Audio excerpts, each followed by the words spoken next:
하나님 말씀 보겠습니다. 사무엘 상이네요. 사무엘상 16장 23절 한 절만 우리 다 같이 합독하여 읽겠습니다. 하나님께서 부리시는 악령이 사울에게 이를 때에 다윗이 수금을 들고 와서 손으로 탄즉 사울이 상쾌하여 낫고 악령이 그에게서 떠나더라. 아멘. 사무엘상 16장 23절을 보니까요, 사울이 악령에 들려 있을 때에 다윗이 가서 수금을 가지고 수금을 연주했는데 악령이 떠나갑니다. 그러니까 연주만 했는데도 불구하고 이런 역사가 나타나더라 이거죠. 그럼 이런 것들에 대해서 우리가 조금 말씀을 나눠보도록 하겠습니다. 우리가 생각했을 때 수금이 능력이 있어서 그런 것이다 라고 하면은 오해하는 겁니다. 수금이 능력이 있는 것이 아니라 누가 수금을 가지고 연주했느냐가 중요합니다.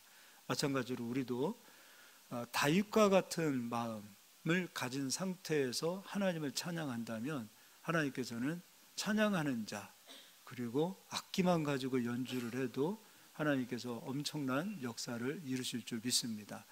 야고보서 5장 13절에 보니까요, 고난당하는 자가 있으면 기도하라 그랬어요.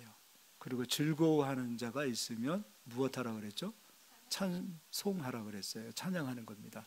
근데 우리가 기도와 찬송을 분리해서 생각해서는 안 돼요. 기도와 찬송은 하나로 연결이 되어져 있습니다. 그러면 이제 고난당할 때는 기도한다, 또는 즐거워할 때는 찬송한다. 이게 무슨 말인가? 기도라는 그 뜻 자체는요, 무게라는 뜻을 가지고 있고 영광을 돌린다라는 뜻이 있어요. 그러니까 하나님께 무게를 두는 삶이 하나님께 영광을 돌리는 삶을 산다. 이게 바로 기도하는 자의 삶이라는 거죠. 찬송이라는 뜻 자체는 우리가 다 알다시피 영광을 돌린다는 거예요. 하나님께 영광을 올려드리는 거예요. 그래서 원래 영광은 우리 것이 아니라 하나님 거였어요. 하나님께서 우리에게 맡겨주셨을 때 하나님께 영광을 올려드리는 거죠. 그러니까 다 하나님, 기도도 하나님께 영광이요, 찬송도 하나님께 영광이라는 것이죠. 그래서요, 기도도 고난당할 때 기도로 고난을 풀어내는 역사가 있고요, 그것으로 끝나지 않아요. 풀려진 인생 가운데 하나님께서는 반드시 한번 시험하세요. 찬송을 하는지 안 하는지. 풀려진 인생에게 하나님께서 기대하는 것은 하나님께서 무엇을 기대하겠어요? 영광을 돌리는지를 하나님께서는 우리를 테스트하십니다. 하나님께서 우리를 테스트하시냐고요? 100% 테스트하십니다. 그러니까 하나님께서는 우리에게 많은 것을 주시기도 하시지만 그것을 받은 우리가 하나님께 영광을 돌리는 찬송하는 자인지를 보신다는 거죠. 교회가 찬송이 살아야 되겠죠. 근데 찬송이 살기 위해서는 기도도 살아야 됩니다. 또 기도도 살아야 되지만 찬송이 살아야 돼요. 오늘 이게 대표적인 한 사람이 있어요. 이거는 한번 좀 찾아보겠습니다. 히스기야라는 사람입니다. 역대하 32장입니다. 역대하 32장이에요.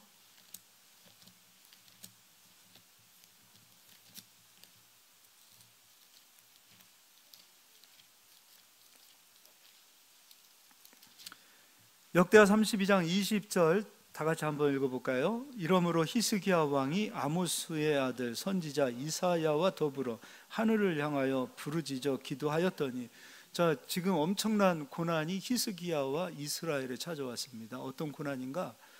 아수르 사네립 왕이 지금 이스라엘을 지금 침공했고, 침공한 것으로 끝나는 포위하고 있습니다.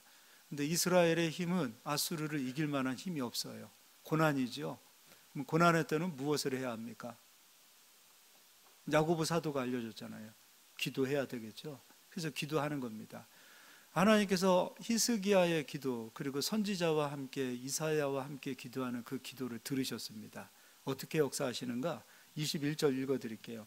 여호와께서 한 천사를 보내어 아수르 왕의 진영에서 모든 큰 용사와 대장과 지휘관들을 멸하신지라.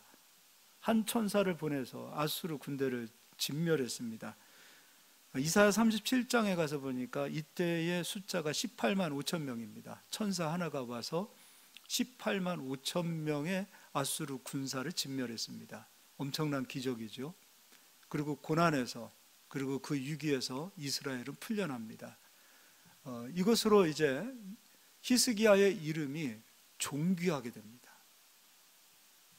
어느 정도로 존귀하게 되는가? 23절에 여러 사람이 예물을 가지고 예루살렘에 와서 여호와께 드리고 또 보물을 유다 왕 히스기야에게 드린지라.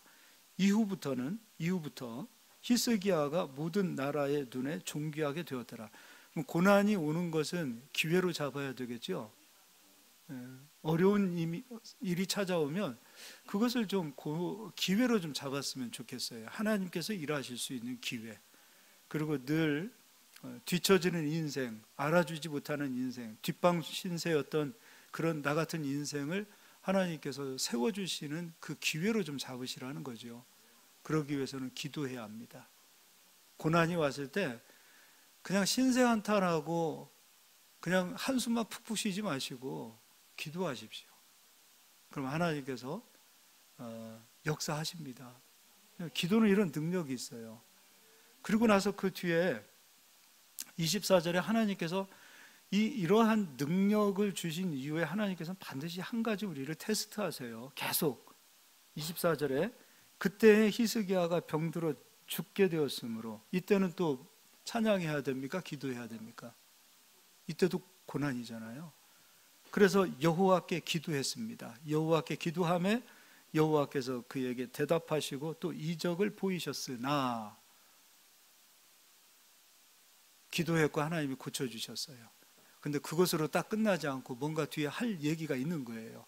그래서 보니까 25절에 히스기야가 마음이 교만하여 그 받은 은혜를 보답하지 아니함으로 진노가 그와 유다와 예루살렘에 내리게 되었더니. 그럼 히스기야는 병들어서 기도했고, 기도했을 때 하나님이 고쳐주셨는데 영광을 하나님 앞에 돌린 거예요? 안 돌린 거예요? 안 돌렸어요.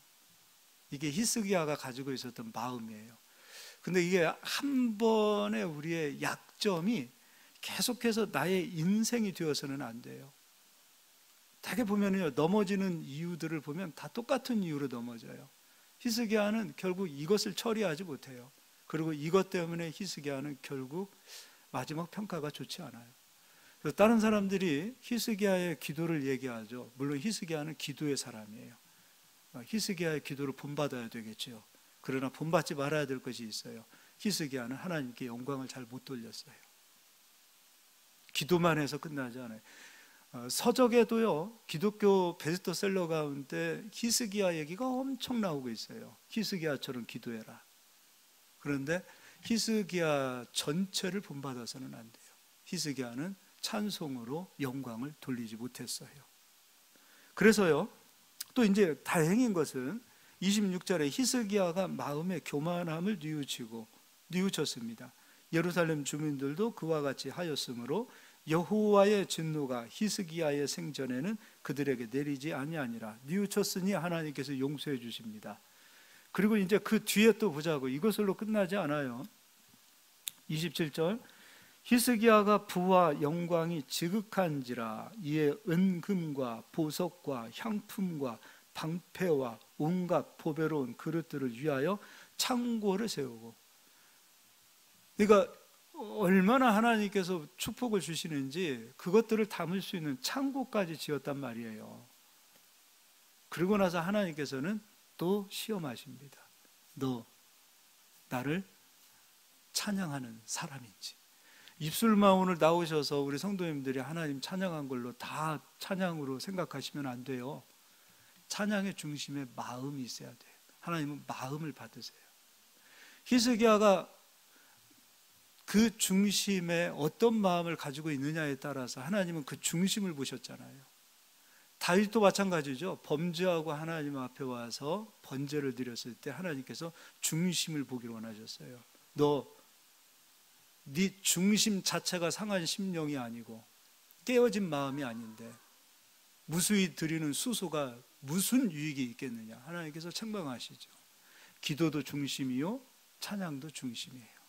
그러니까 입술로만 하나님을 노래하고 입으로만 하나님을 고백하는 것이 아니라 중심에서 하나님께 영광을 돌리는 그런 마음들이 있어야 돼요.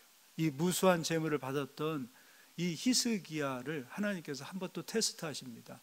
우리 하나님은 이렇게 얘기하자고요. 우리 하나님은 마귀가 하는 시험하고는 달라요. 근데 우리 하나님께서는 우리의 중심을 하나님께서는 항상 저울질하세요. 기도 자체도 하나님께 무게를 두는 삶이에요. 우리 중심을 보겠다는 거죠. 찬송 자체도 그래요. 하나님께 영광을 돌리는 그 마음에 무게가 있는지를 보시는 거예요. 이제 읽어드리도록 하겠습니다. 29절입니다. 너도 찬송하냐? 이게 그 구약에서 다윗이 찬송하면은 또 찬양단 저쪽에서 셀라 저러거든요. 지금 셀라 하고 있는 거예요.